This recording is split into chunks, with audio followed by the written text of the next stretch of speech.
بسم اللہ الرحمن الرحیم۔ صحیح بخاری حدیث نمبر 220۔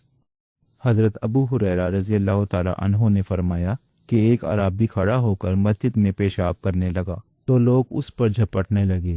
یہ دیکھ کر رسول کریم صلی اللہ علیہ وآلہ وسلم نے لوگوں سے فرمایا کہ اسے چھوڑ دو اور اس کے پیشاب پر پانی کا بھرا ہوا ڈول یا کچھ کم بھرا ہوا ڈول بہا دو، کیونکہ تم نرمی کے لیے بھیجے گئے ہو، سختی کے لیے نہیں۔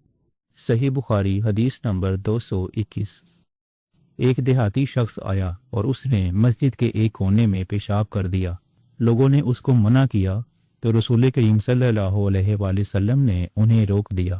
جب وہ پیشاب کر کے فارغ ہوا تو آپ صلی اللہ علیہ وآلہ وسلم نے اس کے پیشاب پر ایک ڈول پانی بہانے کا حکم دیا، چنانچہ بہا دیا گیا۔ صحیح بخاری حدیث نمبر 222۔ رسول کریم صلی اللہ علیہ وآلہ وسلم کے پاس ایک بچہ لایا گیا۔ اس نے آپ صلی اللہ علیہ وآلہ وسلم کے کپڑے پر پیشاب کر دیا تو آپ صلی اللہ علیہ وآلہ وسلم نے پانی منگایا اور اس پر ڈال دیا۔ صحیح بخاری حدیث نمبر 223۔ ام قیس بنت محسن نامی ایک خاتون رسول کریم صلی اللہ علیہ وآلہ وسلم کی خدمت اقدس میں اپنا چھوٹا بچہ لے کر آئیں جو کھانا نہیں کھاتا تھا، یعنی شیر خوار تھا۔ رسول کریم صلی اللہ علیہ وآلہ وسلم نے اسے اپنی گود میں بٹھا لیا۔ اس بچے نے آپ صلی اللہ علیہ وآلہ وسلم کے کپڑے پر پیشاب کر دیا۔ آپ صلی اللہ علیہ وآلہ وسلم نے پانی منگا کر کپڑے پر چھڑک دیا اور اسے نہیں دھویا۔ صحیح بخاری حدیث نمبر 224۔ حذیفہ رضی اللہ تعالی عنہ روایت کرتے ہیں کہ نبی کریم صلی اللہ علیہ وآلہ وسلم کسی قوم کی کوڑی پر تشریف لائے، پس آپ صلی اللہ علیہ وآلہ وسلم نے وہاں کھڑے ہو کر پیشاب کیا، پھر پانی منگایا۔ میں آپ صلی اللہ علیہ وآلہ وسلم کے پاس پانی لے کر آیا تو آپ صلی اللہ علیہ وآلہ وسلم نے وضو فرمایا۔ صحیح بخاری حدیث نمبر 225۔ حذیفہ رضی اللہ تعالی عنہ کہتے ہیں کہ ایک مرتبہ میں اور رسول کریم صلی اللہ علیہ وآلہ وسلم جا رہے تھے کہ ایک قوم کی کوڑی پر جو ایک دیوار کے پیچھے تھی پہنچے تو آپ اس طرح کھڑے ہو گئے جس طرح ہم تم میں سے کوئی شخص کھڑا ہوتا ہے۔ پھر آپ نے پیشاب کیا اور میں ایک طرف ہٹ گیا، تب آپ نے مجھے اشارہ کیا تو میں آپ کے پاس پردے کی غرض سے آپ کی ایڑیوں کے قریب کھڑا ہو گیا، یہاں تک کہ آپ پیشاب سے فارغ ہو گئے، یعنی وہ وقت ضرورت ایسا بھی کیا جا سکتا ہے۔ صحیح بخاری حدیث نمبر 226۔ ابو موسیٰ اشعری پیشاب کے بارے میں سختی سے کام لیتے تھے اور کہتے تھے کہ بنی اسرائیل میں جب کسی کے کپڑے کو پیشاب لگ جاتا تو اسے کاٹ ڈالتے۔ ابو حذیفہ کہتے ہیں کہ کاش وہ اپنے اس تشدد سے رک جاتے، کیونکہ رسول اللہ صلی اللہ علیہ وآلہ وسلم کسی قوم کی کوڑی پر تشریف لائے اور آپ نے وہاں کھڑے ہو کر پیشاب کیا۔ صحیح بخاری حدیث نمبر 227۔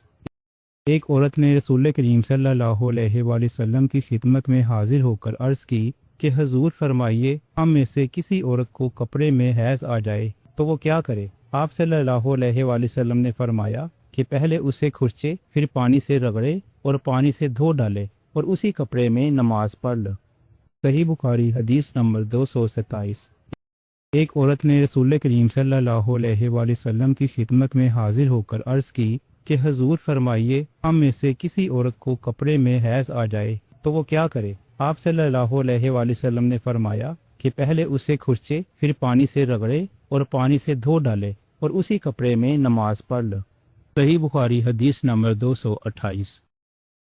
ابو حبیش کی بیٹی فاطمہ رسول اللہ صلی اللہ علیہ وآلہ وسلم کی خدمت میں حاضر ہوئی اور اس نے کہا کہ میں ایک ایسی عورت ہوں جسے استحاضہ کی بیماری ہے، اس لیے میں پاک نہیں رہتی، تو کیا میں نماز چھوڑ دوں؟ آپ صلی اللہ علیہ وآلہ وسلم نے فرمایا نہیں، یہ ایک رگ کا خون ہے، حیض نہیں ہے، تو جب تجھے حیض آئے تو نماز چھوڑ دے، اور جب یہ دن گزر جائیں تو اپنے بدن اور کپڑے سے خون دھو ڈال، پھر نماز پڑھ۔ حشام کہتے ہیں کہ میرے باپ عروہ نے کہا کہ حضور صلی اللہ علیہ وآلہ وسلم نے یہ بھی فرمایا کہ ہر نماز کے لیے وضو کر، یہاں تک کہ وہی حیض کا وقت پھر آ جائے۔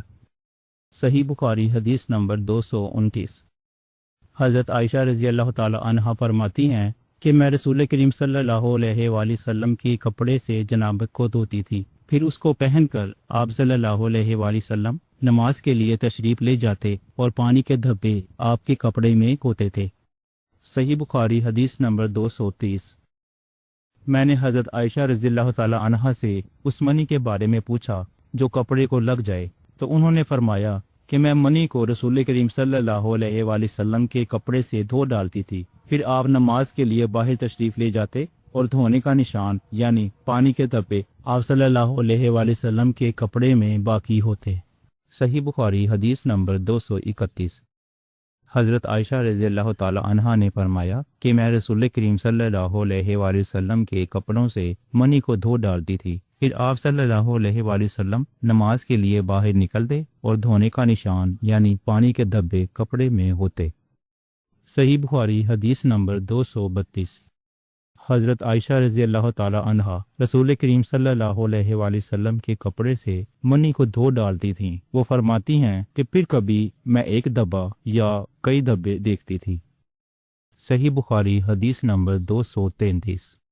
کچھ لوگ اوکل یا ارینا قبیلوں کے مدینے میں آئے اور بیمار ہو گئے۔ رسول اللہ صلی اللہ علیہ وآلہ وسلم نے انہیں لقاح میں جانے کا حکم دیا اور فرمایا کہ وہاں اونٹوں کا دودھ اور پیشاب پئیں۔ چنانچہ وہ لقاح چلے گئے اور جب اچھے ہو گئے تو رسول کریم صلی اللہ علیہ وآلہ وسلم کے چرواہے کو قتل کر کے وہ جانوروں کو ہانک کر لے گئے۔ الصبح رسول کریم صلی اللہ علیہ وآلہ وسلم کے پاس اس واقعہ کی خبر آئی تو آپ نے ان کے پیچھے آدمی دوڑائے۔ دن چڑھے وہ نبی کریم صلی اللہ علیہ وآلہ وسلم کی خدمت میں پکڑ کر لائے گئے۔ آپ کے حکم کے مطابق ان کے ہاتھ پاؤں کاٹ دیے گئے اور آنکھوں میں گرم سلاخیں پھیر دی گئیں اور مدینہ کی پتھریلی زمین میں ڈال دیے گئے۔ پیاس کی شدت سے وہ پانی مانگتے تھے مگر انہیں پانی نہیں دیا جاتا تھا۔ ابو قلابہ نے ان کے جرم کی سنگینی ظاہر کرتے ہوئے کہا کہ ان لوگوں نے چوری کی اور چرواہوں کو قتل کیا اور آخر ایمان سے پھر گئے اور اللہ اور اس کے رسول سے جنگ کی۔ صحیح بخاری حدیث نمبر 234۔ رسول اللہ صلی اللہ علیہ وآلہ وسلم مسجد کی تعمیر سے پہلے نماز بکریوں کے بارے میں پڑھ لیا کرتے تھے۔ معلوم ہوا کہ بکریوں وغیرہ کے بارے میں وہ وقت ضرورت نماز پڑھی جا سکتی ہے۔ صحیح بخاری حدیث نمبر 235۔ رسول کریم صلی اللہ علیہ وآلہ وسلم سے چوہے کے بارے میں پوچھا گیا جو گھی میں گر گیا تھا۔ فرمایا اس کو نکال دو اور اس کے آس پاس کے گھی کو نکال پھینکو اور اپنا باقی گھی استعمال کرو۔